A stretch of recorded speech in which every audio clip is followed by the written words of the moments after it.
Anong birth month mo? January. Sila yung malambing, masarap magmahal, pero madaling magsawa. Habang nasayo pa, sulitin mo na. February. Sila yung super moody, madaling ma-inlove, madali ring makamove on.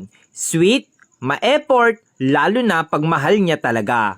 March. Sila yung malambot ang puso, madaling lambingin, masarap mahalin, pero grabe kung magalit, mabilis mag-move on.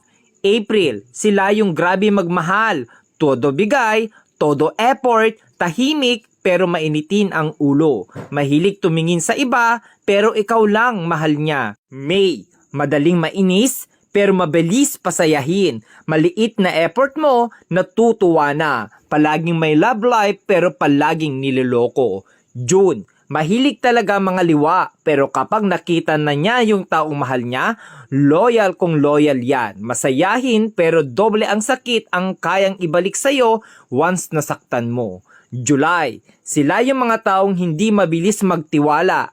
Handang masaktan, mapasaya ka lang. Slowly, iyakin, emotional, mahilig magtampo. August, joker, abnormal, pero may tinatagong problema. Masarap kasama, masayahin, hindi showy, sakto lang magmahal. September, stick to one, loyal pero madalas lokohin kaya matigas ang puso. Masarap maglambing, mabait pero demonyo magalit. October, pag pinakita mong sa kanya ka lang at sayo lang din siya, pero pag niloko mo, mas maloko yan sayo. Mapang-asar pero siya yung napipikon. November, hindi mabilis magka-move on sa isang bagay. Marupok, madamdamin, umiiyak ng patago pero kakayanin. December, malibog, joker, mabait, loyal, di ka iiwan, sila rin yung ipaglalabang ka. Hindi sa kanila uso ang salitang suko na.